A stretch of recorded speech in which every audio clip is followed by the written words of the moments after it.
Olá, meus amigos e minhas amigas. A Rússia lançou uma nova leva de ataques com mísseis contra o território ucraniano, mirando em infraestrutura e acabando por atingir também prédios residenciais e comerciais.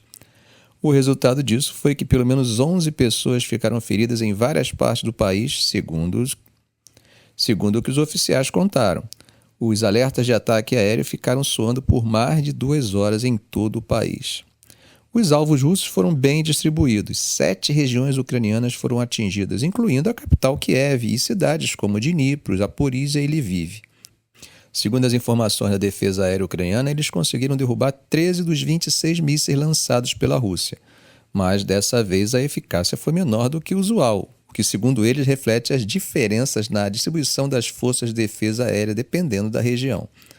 Em Kiev, por exemplo, o chefe da administração militar da cidade, Serhiy Popko, disse que todos os mísseis direcionados para lá foram interceptados e que não teve danos significativos, mas não deu para evitar alguns estragos causados pelos destroços dos mísseis nas áreas próximas, incluindo danos em 7 casas particulares e em alguns carros. Já lá em Lviv, que fica perto da fronteira com a Polônia, um ataque acertou uma instalação de infraestrutura energética, causando um incêndio. O governador regional, Maksim Kozytsky, contou que 3 pessoas ficaram levemente feridas e que 18 casas, 2 escolas e uma creche foram danificadas. O Ministério da Energia da Ucrânia disse que o ataque em Lviv causou danos significativos em várias instalações de uma empresa distribuidora de eletricidade. Porém, apesar desses ataques, o Ministério garantiu que o funcionamento das instalações de energia em outros lugares não foi afetado criticamente. Fora Lviv, a infraestrutura também foi atingida na região de Khmelnytsk, no oeste, e nas cidades de Dnipro e Zaporizhia, no sudeste. Em Khmelnytsk, 2 pessoas ficaram feridas. Em Zaporizhia foram 6 feridos, além de casas, uma loja e uma escola que também sofreram danos em Zaporizhia. Os oficiais ucranianos estão dizendo que os russos estão tentando repetir os ataques do inverno passado, quando o setor de energia da Ucrânia sofreu sérios danos, o que deixou milhões de pessoas no escuro por um bom tempo. Mas, pelo menos até agora, a Ucrânia está conseguindo segurar as pontas, em parte graças ao inverno mais quente do que o normal, uma vez que tem rolado temperaturas bem acima de zero, e isso tem ajudado o sistema energético a dar conta do recado. Mas o lado russo também teve que lidar com ataques. Hoje cedo, um ataque com mísseis ucranianos na cidade de Belgorod, próximo à fronteira com a Rússia, resultou na morte de 5 pessoas, incluindo uma criança. De acordo com Vyacheslav Gladkov, o governador regional, essa ação violenta também deixou 18 pessoas feridas, sendo 5 delas crianças. E não para por aí, pessoal. No vizinho Kursk, o governador Roman Starovoyt descreveu o ataque como um novo crime dos nazistas ucranianos, uma expressão que reflete a linguagem carregada usada por oficiais russos quando se referem à Ucrânia. Até o momento, não houve comentários oficiais de Kiev sobre o incidente. As áreas atingidas incluem um shopping, um complexo esportivo ao ar livre e zonas residenciais. Ainda que Starovoyt não tenha informado um número oficial de mortos, a cobertura da mídia e as redes sociais trazem alguns detalhes. Um correspondente do canal Zveda, pertencente ao Ministério da Defesa, mencionou 6 mortes próximos ao centro comercial Magnit, enquanto a plataforma de notícia MASH elevou o número total de vítimas fatais para 9. Imagens que vêm circulando nas redes sociais mostram o cenário de destruição causado pelo ataque. O prédio de Magnit, com quase todas as janelas estilhaçadas e apartamentos ao redor com janelas destruídas. Há também vídeos de socorristas correndo para ajudar os feridos em um complexo esportivo ao ar livre. Como nós temos visto aqui no canal, Belgorod, que é uma cidade russa próxima à fronteira com a Ucrânia, tem enfrentado ataques frequentes durante o conflito. As autoridades russas relataram que, no maior desses ataques, em dezembro, 25 civis foram mortos. O Ministério da Defesa da Rússia afirmou ter interceptado 14 mísseis ucranianos sobre a região de Belgorod. Uma informação que, como sempre vale a pena ressaltar, não pôde ser confirmada de forma independente. Agora, quando se trata de linha de frente, a guerra terrestre propriamente dita, uma cidade ucraniana se destaca. Avdiivka, essa pequena cidade que virou epicentro de uma luta feroz. A Ucrânia, no movimento estratégico, deslocou seus reservistas mais experientes da famosa 3ª Brigada de Assalto para reforçar a defesa da cidade. Essa brigada é composta por infantaria de assalto e é conhecida como uma das mais destacadas forças de combate da Ucrânia. Eles mesmos descreveram a situação em Avdiivka como um verdadeiro inferno. algo ameaçador e instável, e é nessa situação crítica que eles foram enviados para reforçar as tropas de Kiev que estão por lá.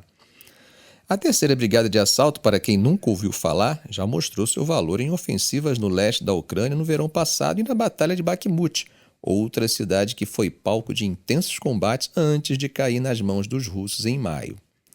Eles chegaram em Avdiivka num momento crítico, com as forças russas tentando cercar a cidade desde outubro e conseguindo bloqueá-la por 3 lados. Isso acabou deixando as rotas de reabastecimento para as tropas ucranianas bem limitadas. A brigada relatou ter realizado um ataque contra as forças russas na área, além de ter causado pesadas baixas ao inimigo. Bom, gente, a situação tensa em Avdiivka levanta especulações de que a Rússia queira capturar a cidade antes das eleições presidenciais do próximo mês, onde Vladimir Putin é esperado para ser reeleito. Mas não é só em Avdiivka que a Ucrânia enfrenta desafios. Quase 2 anos depois de Putin iniciar o que ele chama de Operação Militar Especial, o esforço de guerra da Ucrânia está diante de grandes desafios. Oficiais militares de alta patente têm falado sobre tropas exaustas, algumas lutando há quase 2 anos ao longo de uma frente de 1.000 quilômetros, e a escassez de munições de artilharia é um problema real. Até o presidente Volodymyr Zelensky tem feito mudanças para tentar algo novo, substituindo o popular chefe do exército e outros líderes militares na maior reformulação militar da guerra. E sobre a estratégia militar para Avdiivka, até agora silêncio total. Não se sabe se a Ucrânia planeja se retirar eventualmente ou não. Como vocês sabem, pouco resta da antiga cidade. Avdiivka, antes da guerra, era lar de 32 mil pessoas, mas agora tem menos de 1.000 moradores. A cidade, que fica bem ao norte do bastião controlado pelos russos de Donetsk, tem uma grande planta de coque que parou de funcionar desde o início da invasão em grande escala. Ambos os lados veem Avdiivka como uma chave para o objetivo da Rússia de controlar completamente as 2 províncias orientais de Donbás, Donetsk e Luhansk. A cidade é vista como um portal para a cidade de Donetsk, que as autoridades russas afirmam ter sido bombardeada pelas forças ucranianas, às vezes a partir de Avdiivka.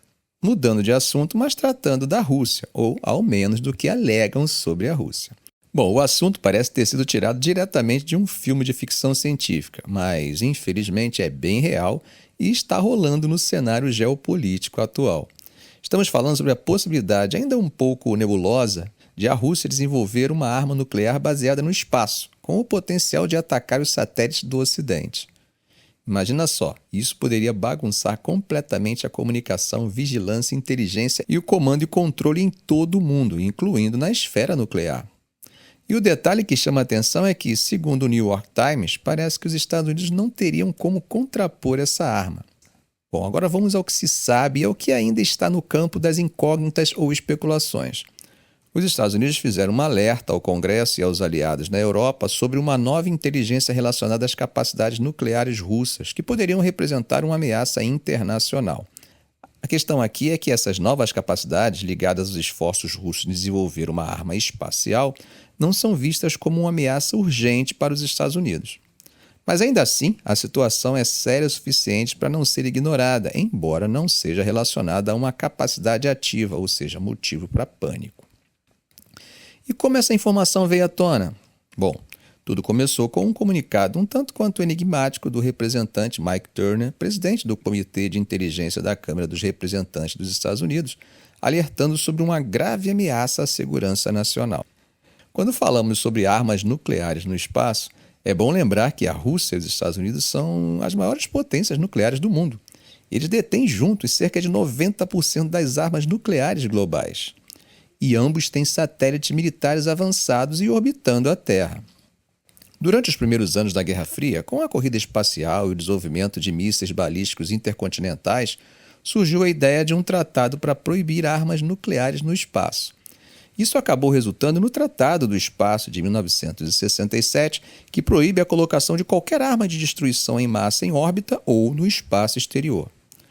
Os Estados Unidos veem a Rússia e China como seus maiores competidores entre as nações e afirmam que ambos estão desenvolvendo uma série de novos sistemas de armas, incluindo capacidades nucleares, cibernéticas e espaciais.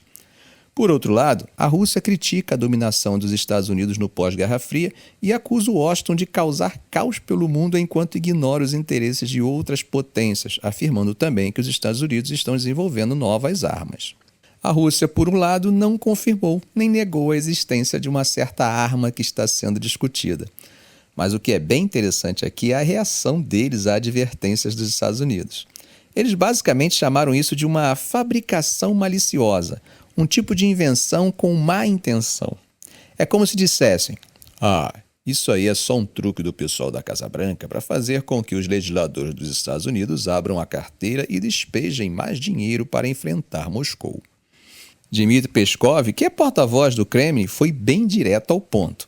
Ele falou que não ia comentar o cerne dos relatórios até que a Casa Branca soltasse mais detalhes.